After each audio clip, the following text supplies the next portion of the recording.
Assalamualaikum warahmatullahi wabarakatuh. Salam sejahtera untuk kita semua. Shalom, Om Swastiastu, Namo Buddhaya, salam kebajikan.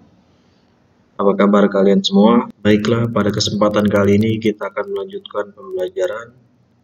Kali ini kita sudah memasuki materi pembelajaran di bab 2, yaitu ketentuan. Baiklah, pada kesempatan kali ini kita sudah memasuki pembelajaran di bab 2, yaitu mengenai ketentuan Undang-Undang Dasar Negara Republik Indonesia tahun 1945 dalam kehidupan berbangsa dan bernegara. Jadi pada kesempatan kali ini, di bab 2 ini kita akan mengetahui ketentuan Undang-Undang Dasar dalam kehidupan bangsa dan negara.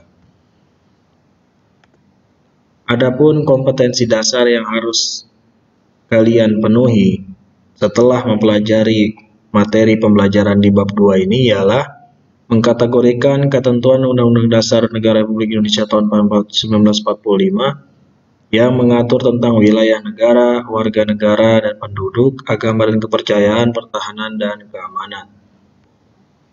Jadi pada bab 2 ini kita akan mengulas mengenai ketentuan Undang-Undang Dasar 45 dalam konteks wilayah negara Republik Indonesia, warga negara dan penduduk.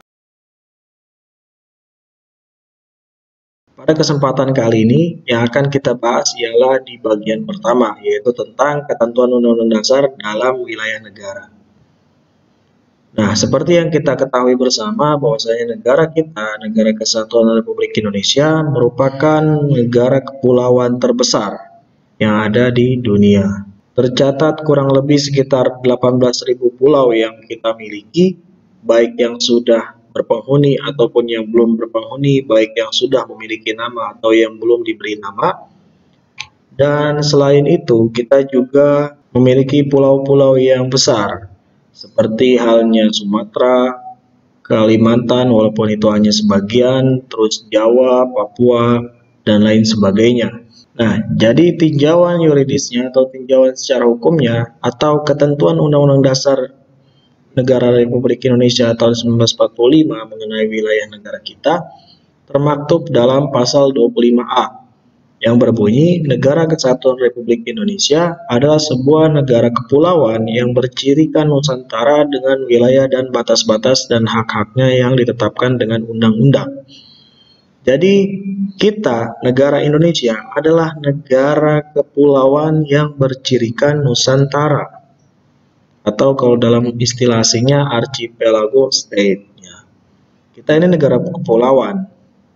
Dalam arti laut yang dihimpit oleh pulau-pulau yang ada itu menjadi kewenangan kita, itu menjadi daerah wilayah kekuasaan negara Republik Indonesia tanpa harus dipisahkan oleh jarak antar pulau dan lain sebagainya. Nah, seperti yang kita tahu bahwasanya kalau Nusantara kan artinya Nusa ialah pulau dan Antara ialah penghubung. Jadi negara kepulauan yang bercirikan Nusantara berarti negara yang banyak pulaunya dan Nusantara, pulau-pulau yang terpisah tersebut dihubungkan dalam satu kesatuan. Jadi tidak dipisahkan antar pulau Sumatera dan pulau Jawa dan sebagainya, itu satu kesatuan yang utuh, yaitu Negara Kesatuan Republik Indonesia. Dan wilayah batas-batas dan hak-haknya ditetapkan oleh undang-undang. Undang-undang sebagai turunan dari Undang-Undang Dasar yang mengatur tentang ketentuan wilayah negara kurang lebih ada 3. Yang pertama ialah tentang perairan Indonesia nomor 6 tahun 96. Yang kedua nomor 17 tahun 1985 tentang ratifikasi atau pengesahan UNCLOS. UNCLOS itu Konvensi Hukum Laut Dunia ya, tahun 1982. Kemudian ada Undang-Undang nomor 43 tahun 2008 tentang wilayah negara. Nah, adapun tinjauan sejarah historisnya atau sejarahnya, kenapa Indonesia memiliki wilayah dari Sabang sampai Merauke, dari Pulau Sumatera sampai Pulau Papua, itu secara historis yang pertama ialah Indonesia mendeklarasikan sebagai satu bangsa melalui momentum Sumpah Pemuda. Ya, di Sumpah Pemuda kan ada 3 poin.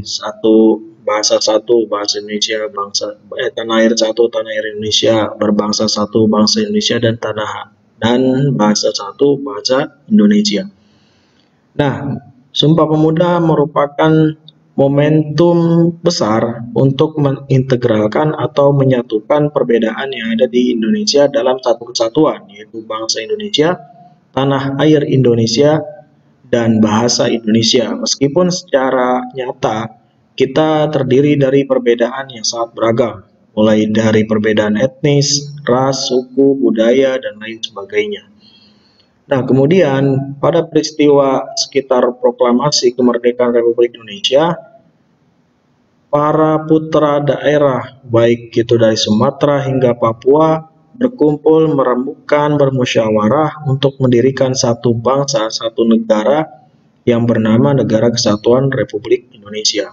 Kemudian, ada momentum sejarah juga yang bernama Deklarasi Juanda yang dideklarasikan pada 13 Desember 1957. Insinyur Juanda selaku Perdana Menteri Indonesia saat itu, karena saat itu Indonesia menggunakan sistem pemerintahan parlementer ya. Nanti kalian akan belajar di sejarah Indonesia kelas 12.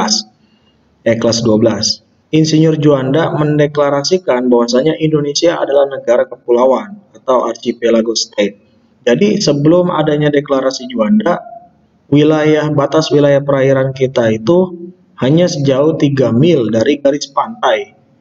Nah, misalkan Jawa, Sumatera, dan Jawa itu misalkan Tanjung Pasir lah ya. Tanjung Pasir kan garis pantai. Nah, itu ditarik dari Tanjung Pasir ke depan atau ke arah laut lepas itu sejauh 3 mil. Nah, sisanya apa? Berarti sisanya perairan bebas. Nah, ini tidak mencirikan konsep negara kepulauan. Jadi kedaulatan kita hanya sedikit dong gitu. Jadi wilayahnya yang tengah-tengah itu kosong, seakan-akan tidak punya wilayah tidak punya negara kita gitu. Ya, jadi bisa sebebas mungkin bangsa asing atau negara asing untuk bisa melakukan aktivitasnya di tengah-tengah yang kosong itu maksudnya. Nah, atas deklarasi Juanda kemudian bahwasanya yang isinya adalah bahwa segala perairan di sekitar, di antara, dan yang menghubungkan pulau-pulau yang termasuk dalam daratan Republik Indonesia dengan tidak memandang luas atau lebarnya adalah bagian yang wajar dari wilayah daratan negara Republik Indonesia. Dan dengan demikian merupakan bagian daripada perairan pedalaman atau perairan nasional yang berada di bawah kedaulatan Republik Indonesia. Penentuan batas laut 12 mil yang diukur dari garis-garis yang menghubungkan titik terluar pada pulau-pulau negara Republik Indonesia akan ditentukan dengan undang-undang. Jadi seperti ini. Ya. Awalnya kita itu kan misalkan dari Jawa ke sini hanya ditarik 3 mil ke arah laut lepas. Nah, itu hanya seperti itu batas wilayah perairan kita. Jadi sisanya yang tengah-tengah ini itu tidak punya kedaulatan negara kita gitu. Tapi berdasarkan deklarasi Juanda, pulau-pulau yang di tengah yang dihimpit oleh pulau-pulau yang ada gitu, misalkan Selat Tunda atau Selat Karimata, Selat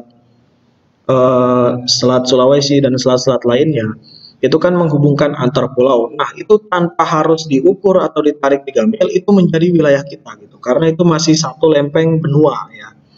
Nah, lalu batas wilayahnya diukur dari mana? Dari pulau yang paling luar ya. Kalau di sebelah utara ada Pulau Miangas ya. Nah, di Pulau Miangas yang di paling utara di Pulau Sulawesi itu merupakan batas daratan terluar atau pulau terluar dari batas wilayah negara Republik Indonesia. Nah, jadi mengukurnya dari sana. Dari paling luar diukur 12 mil ke arah laut lepas. Nah, itu batas wilayah negara Republik Indonesia gitu. Jadi yang diukur hanya pinggir-pinggir pulau terluar saja gitu. Nah, sebelum adanya deklarasi Juanda, malah pulau-pulau yang besar itu ditarik 3 mil dan itu memperkecil wilayah negara kesatuan Republik Indonesia gitu. Jadi deklarasi Juanda merupakan momentum yang sangat luar biasa untuk menambah wilayah kita, dan itu berbanding lurus dengan potensi kekayaan biota laut yang bisa kita maksimalkan untuk makmuran negara. Lalu apa definisi wilayah negara itu sendiri? Wilayah negara menurut Undang-Undang Nomor 43 tahun 2008 tentang wilayah negara ialah salah satu unsur negara yang merupakan satu kesatuan wilayah daratan, perairan pedalaman, perairan kepulauan, dan laut teritorial, beserta dasar laut dan tanah di bawahnya, serta ruang udara di atasnya termasuk seluruh sumber kekayaan yang terkandung di dalamnya. Jadi kalian masih ingat kan, syarat terbentuknya negara itu ada 3, ya. Harus ada wilayah, harus ada rakyat, dan harus ada pemerintah yang berdaulat. Nah, syarat konstitutif tersebut itu harus dipenuhi oleh sebuah negara. Nah, wilayah menjadi salah satu unsur terbentuknya negara yang sangat pokok. Jadi, nggak mungkin ada negara yang berdiri tanpa ada wilayah kekuasaannya gitu ya. Nah, wilayah tersebut mencakup perairan, daratan, udara, bahkan daerah ekstrateritorial yang diatur oleh perjanjian internasional. Nah, adapun wilayah Indonesia sendiri, total luas wilayahnya sekitar 5.192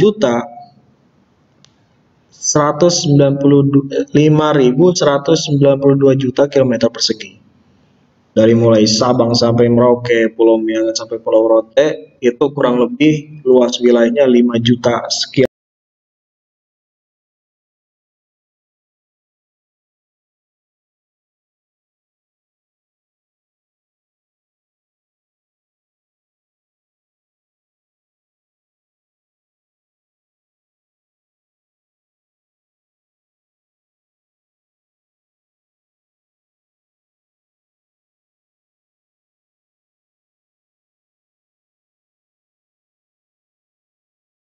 Nah, kemudian jarak antar utara dan selatan kurang lebih 1.800 km, jarak timur barat 5.000 km, jumlah pulau walaupun masih banyak perdebatan kurang lebih 17.508 pulau ya.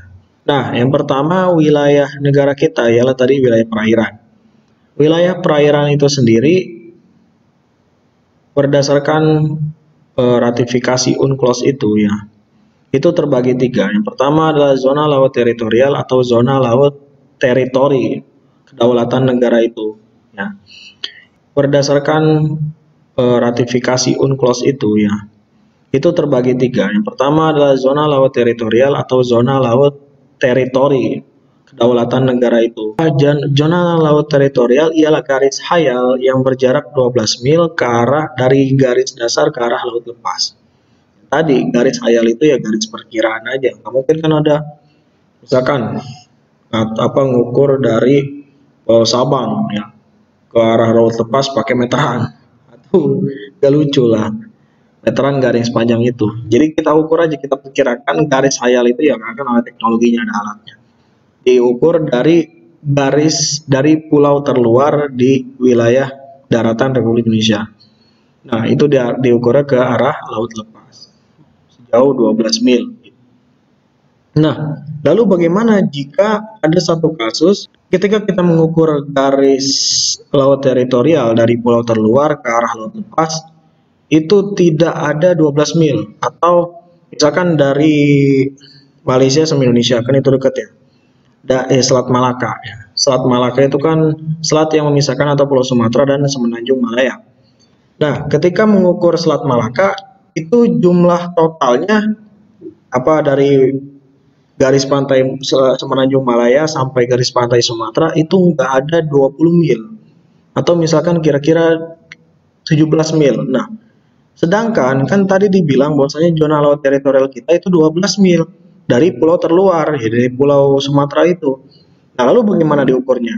Dalam hal ini maka diukurnya ialah dibagi 2, dibagi rata ya. Jadi 17 itu ya dibagi 2, berapa? 17 bagi 2 berapa? 8,5 ya, 8,5 mil gitu jadinya. Ya, jadi garis lebar lautannya, lebar selatnya itu hanya 17 mil, kemudian dibagi 2. Punya Malaysia 8,5, punya Indonesia 8,5. Nah, itu dalam satu kasus seperti itu. Tapi lain hal kalau misalkan laut lepasnya sangat luas, samudra, misalkan Samudra Hindia di belakang Sumatera kan Samudra Hindia. Itu kan sangat luas ya, udah berarti diukurnya sesuai dengan ketentuan 12 mil, sisanya ya nanti ada lagi. Nah, yang kedua ialah zona landas kontinen, yaitu dasar laut yang secara geologis maupun morfologis merupakan lanjutan dari sebuah kontinen atau benua kedalaman lautnya kurang lebih dari 150 meter. Nah, jadi tadi landas kontinen atau landas benua adalah menjadi daerah wilayah perairan suatu negara karena dia masih terusan dari benua tersebut. Nah, wilayah perairan atau lautan yang ada dihimpit oleh pulau-pulau yang Indonesia itu otomatis menjadi landasan kontinen atau landas benua wilayah perairan Republik Indonesia yang tidak bisa dipisahkan. Nah, yang kemudian ialah zona ekonomi eksklusif atau ZEE. ZEE sendiri itu diukur sejauh 200 mil ke arah laut lepas dari garis pantai pulau terluar. Nah, kalau tadi yang 12 mil itu menjadi milik teritorial, teritorial itu berarti kedaulatan penuh wilayah negara terhadap negara tersebut. Baik kedaulatan ekonomi, politik, dan sebagainya itu tidak dapat diganggu-gugat gitu. Jadi kalau ada negara lain ingin masuk wilayah perairan teritorial maka harus punya izin ya. Lain hal dengan zona ekonomi eksklusif. Zona ekonomi eksklusif ialah jalur laut selebar 200 mil ke arah laut terbuka diukur dengan garis dasar gitu. Jadi di zona ekonomi eksklusif ini negara tersebut bisa mengeksploitasi atau memanfaatkan sumber daya laut untuk kepentingan ekonomi gitu ya. Baik itu untuk penangkapan ikan atau pemasangan kabel pipa optik dan sebagainya kan di bawah laut gitu. Sesuai dengan prinsip hukum laut internasional. Nah, ini bisa kita lihat tadi kan garis pantai terluar laut teritorial sejauh 12 mil ya. Kedalaman penuh pokoknya di bawahnya semua milik wilayah tersebut. Kemudian zona ekonomi eksklusif 300 mil ya, 200 mil 350 dengan landasan benua ditambah landasan benua tadi gitu ya. Hak eksklusif negara pantai dan tidak ada hak politis. Jadi tidak ada hak secara politis gitu untuk bisa dieksploitasi di zona ekonomi eksklusif, hanya untuk ekonomi eksklusif aja. Nah, ada lautan lepas. Ini diatur oleh Badan Otorita Internasional. Laut lepas itu laut yang tidak ada hukum, tidak ada yang memiliki, dan itu hanya diatur oleh perjanjian internasional.